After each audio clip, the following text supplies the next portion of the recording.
বলার জন্য অপেক্ষামান রয়েছি। আমার মাকে মাটি দেওয়ার পরে আমি মানুষের দরজা দরজা ঘুরেছি। আমার মায়ের কাছে কেউ টাকা পায় নাকি? আমার মা আমার কাছে 20টা টাকা চেয়েছিল, 20,000 টাকা চেয়েছিল। আমি 20,000 টাকা আমার মাকে দিইনি। আজীবন পয়সা উপার্জন করে আমার 20,000 পূর্ণ হওয়ার কোনো পথ ঘাট নেই। আমি মানুষের দরজায় দরজায় গেছি। আমার মার কাছে কে টাকা পায় আমি টাকা দিব। আমি এখন পর্যন্ত 10-15 হাজার টাকার খোঁজ পেয়েছি। আব্দুর রাজাক সাহেব, আমি যে টাকা দিইনি সেই জন্য কি আমি গুনাহগার? এই কথা আমাকে বলছে। আমি আর কি বলি? আপনি কেমন আচরণ করেছেন সেটা আপনার ব্যাপার। বাপ মা টাকা চাইলেই না থাকলে কোথা থেকে দিবেন? কেমন দিয়েছেন না দিয়েছেন সেটা আপনার ব্যাপার। এখন এই পথ বন্ধ করেন। দিন রাত আল্লাহর কাছে কান্নাকাটি করে বাপ মায়ের জন্য ক্ষমা চান, তার নামে দান খেরাত করতে থাকেন। শেষকালে বয়স বেশি হলে সঠিকভাবে কথা তারা বলতে পারে না, এ কথাই ঠিক।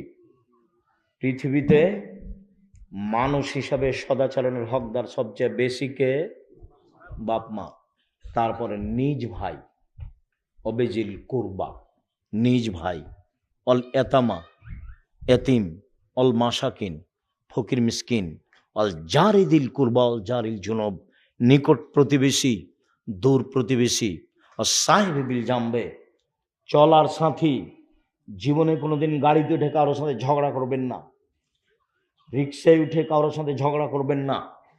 আপনার মোটর সাইকেল খুব দামি, আপনার গাড়িটা খুব দামি, একজন লোকের ভ্যানে লেগে গেছে, একবারে গাড়ি থেকে নেমে মেজাজ দেখায়েন না। গাড়ি পাল্টে আল্লাহ দিতে পারে।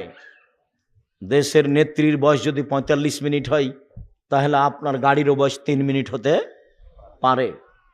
মানুষকে উপেক্ষা করে জীবনে কোনোদিন কোনো কাজ করেন। আমার অনুরোধ থাকছে, আপনি আমার দিনী ভাই, আমি আপনার খুব কাছে থেকে বলছি, মানুষের প্রতিশোধ নেবেন না এবং মানুষের বদনাম গীবাত করবেন না। সম্মানিত দিনী ভাই বোন, এরপরে পথিক এসে বলছে, আমি খুলনার মানুষ, আমার টাকা হারিয়ে গেছে, 500 টাকা দেন।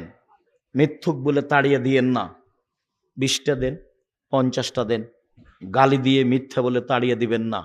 আল্লাহ বলছেন পথিকের সাথে সদাচরণ করতে হবে, চলার সাথীর সাথে সদাচরণ করতে। আপনি দেখতে পাচ্ছেন বাজারে যাচ্ছেন, একটা রিক্সা আর একটা রিক্সার সাথে লেগে গেল, এই যে গালি দিল, চাঁপাইনবাবগঞ্জের ভাষাতে যা চলে সব দিল, ঢাকার ভাষাও জানেন সেভাবে দিল। এরই রিক্সাটা আরেকটু পরে আরেকজনের সাথে লেগে গেছে, তো ওইও দিল। সারাদিন এভাবে চলছে। তাহলে আমি আপনি কি সেই? আমরা কি পথে নেমে গেছি? আমরা কি পশু প্রাণী হয়েছি? আমরা কি গরু ছাগল হয়েছি? আমরা কি হায়ানা পশু হয়েছি? প্রতিশোধ নিব না। প্রতিশোধ ছাড়াই দুনিয়াতে বাঁচতে চাই। যেহেতু যেতেই হবে, যারা বয়সের মানুষ ছিল চলে গেছে, আমরা আছি, যেতেই হবে, এ কথাই ঠিক। সম্মানিত দিনী ভাই বোন, বিষয়টি বিবেচনার জন্য আন্তরিকভাবে অনুরোধ জানাচ্ছি।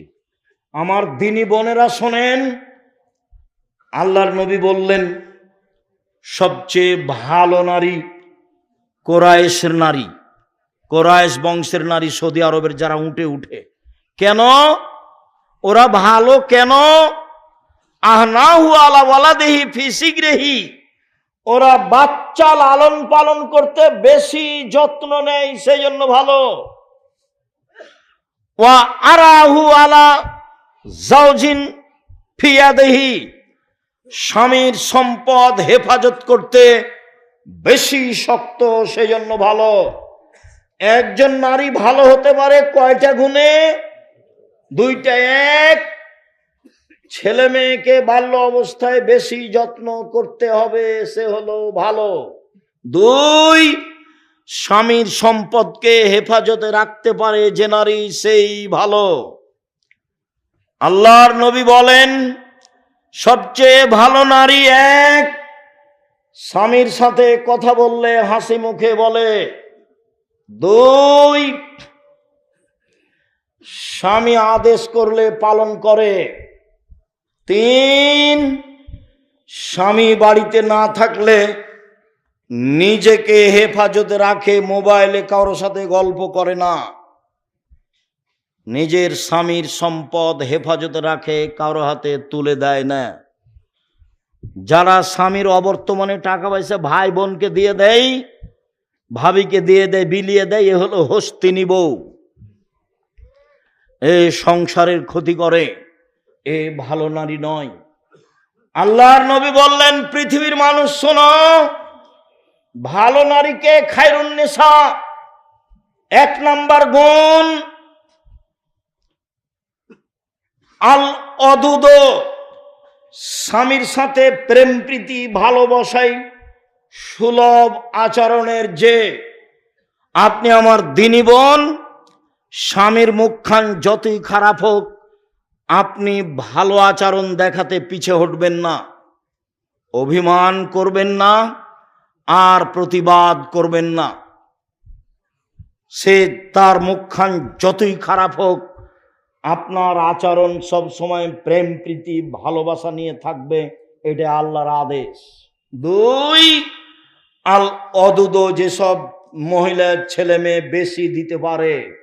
3, আল আউদেল আজ্জাউজে, স্বামী কোনো সময় রাগ করলে স্বামীর হাত ধরে বলে, যতক্ষণ পর্যন্ত আপনার রাগ না মিটবে ততক্ষণ পর্যন্ত আমি কোনো খাদ্য খাবো না। তার নাম ভালো নারী। আল্লাহ রাসূল বলেন, ভালো নারীকে 1, আল অদুদ, স্বামীর সাথে প্রেম প্রীতি ভালোবাসায় যে ভালো সেই ভালো। 2, বেশি সন্তান দিতে পারে যে সেই ভালো নারী। 3, অল মুতিয়াত, স্বামীর সুবিধা অসুবিধায় পরামর্শ দিতে পারে যে সেই ভালো নারী।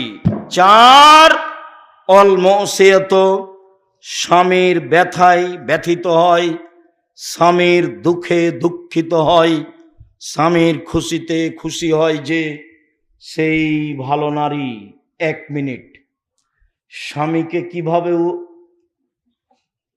পরামর্শ দিবেন, উপদেশ দিবেন, তার সাথে কিভাবে তার ব্যথায় ব্যথিত হবেন, 1 মিনিট।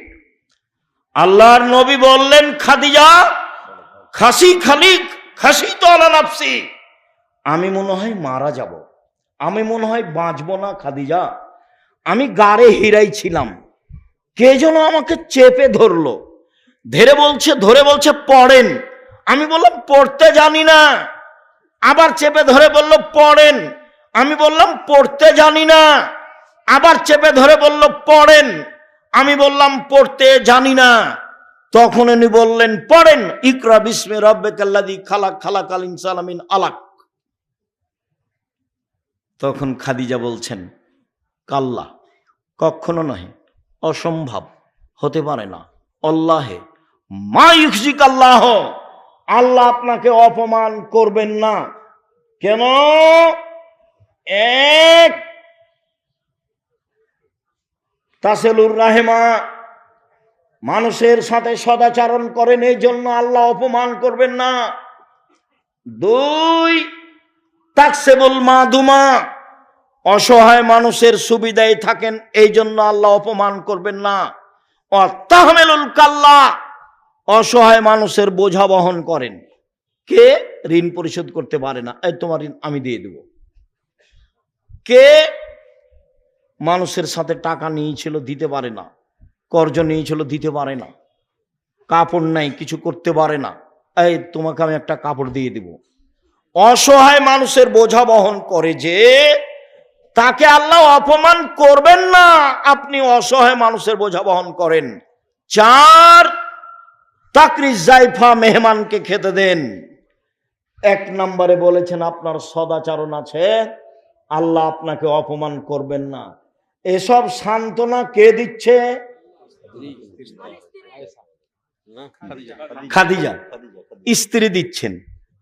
তা আপনার স্বামী বাড়িতে এসেছে, খুব টেনশন, মাথা ধরে গেছে। কি দুর্ঘটনা ঘটেছে, আমি যে দল করি সে দলের এক ছেলেকে মেরে দিয়েছে, কি করি, অনেক ঝামেলা।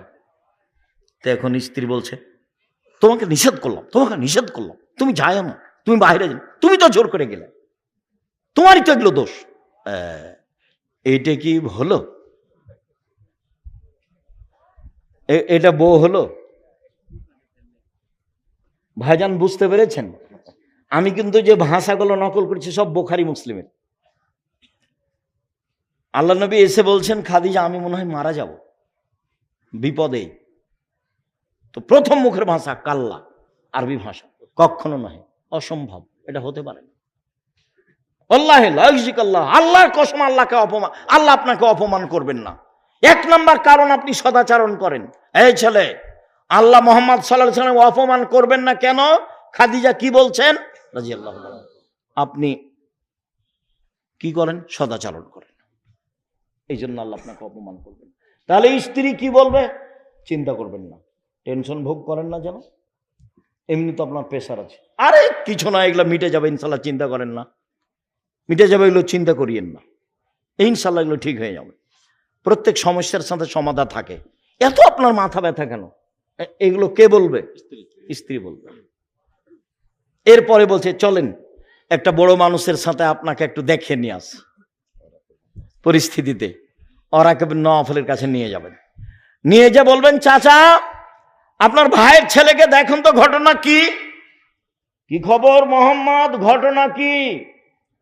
এই ঘটনা, আমি গাড়ি হিরাই বসেছিলাম, এই ঘটেছে। ও আরে সে তো নামুস, সে তো জিবরাইল, এলাকার লোক তো তোমাকে বের করে দিবে। এটা হলো দ্বিতীয় কথা। প্রথম কথা হলো ও জিবরাইল, দ্বিতীয় কথা কি? এলাকার লোক বের করে দিবে। তখন আল্লাহ রসুল বলছেন, অমুখরে জিয়া, এলাকার লোক আমার বের করে দিবে, এটা হয় কি করে? এলাকার লোক আমার মতো ভদ্র মানুষ জীবনে দেখেনি কোনোদিন, তারা আমাকে আলামিন বলে ডাকে। আমার খালা, ফুফু, চাচি, দাদা, চাচারা আমাকে অন্ধভাবে ভালোবাসে।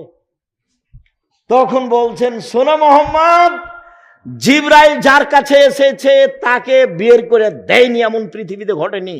যত মানুষের কাছে জিবরাইল এসেছে নবীর কাছে, সবকে এলাকা থেকে বের করে দিয়েছে, তোমাকেও দিবে। তবে যদি আমি থাকি তোমার সহযোগিতা করব। বড় মানুষের কাছে নিয়ে এসেছেন কে? খাদিজা, স্ত্রী নিয়ে এসেছে। আপনি আমার দিনী বোন, স্বামীকে হতাশা করবেন না, তার পাশে থাকবেন। আরেক মিনিট, কথা বলছেন নাকি? এই মেয়ে, কথা বলছো কেন? আরেক মিনিট খেয়াল করেন, আপনাকে বলছি। হুদায়বিয়ার যুদ্ধে গেছেন, হুদায়বিয়া সন্ধি করে ফিরে আসছেন, কাবা ঘরে ঢুকবেন না। আরে 1-1.5 কিলোমিটার আছে, তাহলে কাবা ঘর। আল্লাহ রাসূল বলছেন যাব না, ফিরে যাব। তখন উমর বলছেন, আপনি সত্য নবী নন? হ্যাঁ আমি সত্য নবী। ইসলাম ধর্ম সত্য নয়? হ্যাঁ ইসলাম ধর্ম সত্য। আপনি বলেননি কাবা ঘরে ঢুকবো? হ্যাঁ আমি বলেছি কাবা ঘরে ঢুকবো, তবে এবছরই ঢুকবো, এ কথা বলিনি। চুপ। আবু বকর সিদ্দিকের কাছে গিয়ে বলছেন, আবু বকর সিদ্দিক, ইসলাম ধর্ম সত্য ধর্ম নয়? হ্যাঁ সত্য ধর্ম। মোহাম্মদ সত্য নবী নন? হ্যাঁ মোহাম্মদ সত্য নবী। মোহাম্মদ সাল্লাল্লাহু আলাইহি ওয়াসাল্লাম বলেননি যে এবছর কাবা ঘরে ঢুকবো? হ্যাঁ বলেছেন কাবা ঘরে ঢুকবো, তো এবছরই ঢুকবো, এই কথা বলেননি। আবু বকর সিদ্দিকের কথাতে আর রাসূলের কথাতে একটা অক্ষরের কমবেশ নেই। ফিরে যাবেন না। তখন বলছেন সাহাবীরা, শোনো, গরু জবাই করে দাও, ভিতরে যাব না, মাথা নেড়ে করে দাও, গরু জবাই করে দাও, কুরবানি, মাথা নেড়ে করে দাও, কাবা ঘরে ঢুকবো না। কেউ কুরবানি করে না, সবাই চুপচাপ, ফিরে যেতে চায় না কেউ। তখন আল্লাহ রাসূল বলছেন, উম্মু সালমা, কি করা যায় দেখো তো, খুব বড় বিপদ, কেউ যে কুরবানি করে না, সবাইকে যে কুরবানি করতে বলছি, কেউ যে যায় না। তখন উম্মু সালমা বলছেন, চিন্তা করবেন না, আপনি নিজেরটা করে ফেলুন, দেখা যাক কি হয়। স্ত্রী বলছেন। এবার আল্লাহ রাসূল কি করলেন? নিজেরটা করে ফেললেন। সব সাহাবীরা বের হয়ে সবাই করতে লাগলেন। স্ত্রীর পরামর্শ। সম্মানিত দিনী বোন, আপনার জন্য জান্নাতের সব দরজা খোলা। 1, 5 ওয়াক্ত সালাত। 2, রমজান মাসে রোজা। 3, স্বামীকে মেনে চলা। 4, জেনায় লিপ্ত না হওয়া। 1, 5 ওয়াক্ত সালাত নির্ধারিত সময়ে। পায়ের পাতা দেখা গেলে কোনো সমস্যা নেই। শাড়ি পরে পেটিকোট ছায়া পরে সালাত আদায়ে কোনো সমস্যা নেই। বুবু যা বলেছে তা ভুল বলেছে। গলা যদি দেখা যায় তাতে সমস্যা নেই। শাড়ি পরে সালাত আদায় করুন, কোনো সমস্যা নেই। শুনুন, 1, 5 ওয়াক্ত সালাত। 2, রমজান মাসের সিয়াম রোজা। 3, স্বামীকে মেনে চলা, তিতা লাগলেও মিঠা লাগলেও।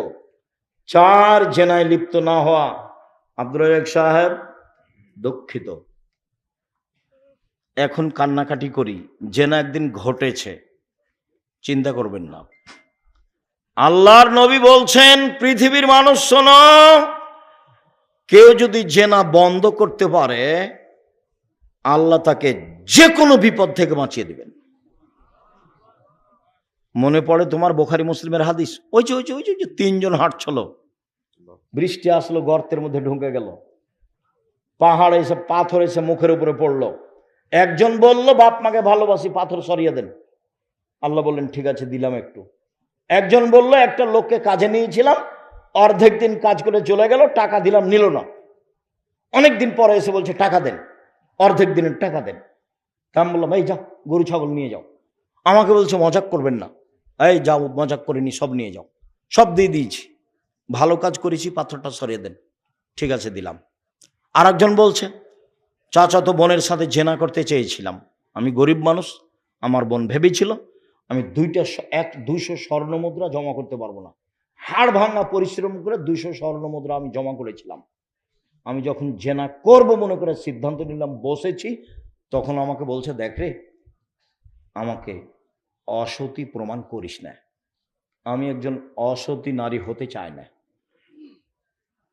তা আমি জেনা করিনি, উঠে গেছি, বন্ধ করেছি জেনা, পাথর সরিয়ে দাও, দিলাম। তুমি যদি আজ থেকে জেনা বন্ধ করতে পারো, আল্লাহ তোমাকে যে কোনো বিপদ থেকে বাঁচিয়ে দেবে। শুধু তাই নাই, আল্লাহ বলছেন, অনাহান নাফসা আনিল হাওয়া ফাইনাল জান্নাতা হিয়াল মাওয়া। কেউ যদি নিজেকে অশ্লীল কাজ থেকে ঠেকাতে পারে, তার জন্য জান্নাতুল মাওয়া আছে। এই ছেলে তোমাকেও বলছি, অশ্লীল কাজ আজ থেকে বন্ধ। মেয়েদের যত নাম্বার আছে মোবাইলে, বাড়ি পর্যন্ত সে নাম্বার যেন একটাও না থাকে। বক্তব্যের সাথে মুনাফিকি করো না, বক্তব্যের সাথে মুনাফিকি করে কোনো লাভ নেই। গান বাজনা হারাম, খেলতামাশা হারাম। স্কুলে হলে কি হবে, বাড়িতে হলে কি হবে? মোহাম্মদ সাল্লাল্লাহু আলাইহি সাল্লাম গান বাজনা শুনলে কানে আঙ্গুল দিতেন, দূরে সরে যেতেন। গান বাজনা হারাম, গান বাজনা করে যারা তাদের ক্রয় করা হারাম, তাদের শিখিয়ে দেওয়া হারাম, তাদের সব কিছু হারাম। আল্লাহ নবী বলেছেন, ইন্নাল্লাহ হারামাল খামরা ওয়াল মাইসিরা ওয়াল কুবা। মদ হারাম, জুয়া হারাম, ডুবি তবলা হারাম, ঢোক ঢাল হারাম, ঢোল ঢাক হারাম, গান বাজনা হারাম, বাদ্যযন্ত্র হারাম, দোতারা সেতারা বাজনা সব কিছু হারাম। যত গান বাজনা বাদ্যযন্ত্র আছে সব হারাম। একাধিক হাদিস, যাওয়ার সময় তো উপদেশ বইটা নিয়ে যাবেন, বিস্তারিত লেখা আছে। সম্মানিত দিনী ভাই বোন, জরুরি কথা, 6-7 নভেম্বর সম্মেলন আপনার কাছের প্রতিষ্ঠানে। আমি ঐকান্তিকভাবে কামনা করি আপনি তো যাবেন, ভাই বোন আত্মীয় স্বজনকে নিয়ে যাবেন। এই সামনে নভেম্বর 6-7 পাকিস্তানের এহসান এলাহির জহিরের ছেলে ইবতেসাম এলাহি জহির থাকবেন। দেশের বড় বড় আলেম ওলামা থাকবেন। তার টিকিট করা হয়েছে, তিনি চলে আসছেন, কয়েকদিন আগে আসবেন। মর্মে সম্মেলনে আমার দিনী ভাই বোনকে উপস্থিত হওয়ার জন্য আন্তরিকভাবে অনুরোধ করলাম। 2 ডিসেম্বরে ফরম, 1 জানুয়ারি ভর্তি। ছেলে মেয়ে নিয়ে যাবেন, ভর্তি হতে পারলে আলহামদুলিল্লাহ। 3 যাওয়ার সময়তে আল ইতেসাম পত্রিকা কেউ ছেড়ে যাবেন না, এমনিতেই যত বই পুস্তক আছে সেগুলো নিয়ে যাবেন। আর আগামী কত তারিখে যেন আছে, আগামী কত তারিখে যেন আসছি, কোথায় যেন এটা, 30 তারিখ এই মাসের 30 তারিখে আসবো ইনশাআল্লাহ। কোন জায়গায় ওটা? আব্দুল্লাহ ভাই আসবে, আব্দুর রহিম ভাই। আচ্ছা, আব্দুল্লাহ থাকবে, আব্দুর রহিমও থাকবে। তো সেই দিন আসবেন, আর আজকে যাওয়ার সময় সব বই পুস্তক নিয়ে যাবেন, কেউ খালি যাবেন না। বই পুস্তক সব স্টেজে আছে, আর ওই যে উপদেশ বইয়ে আলোচনা আছে, সব আজকের আলোচনা উপদেশ বইয়ে আছে।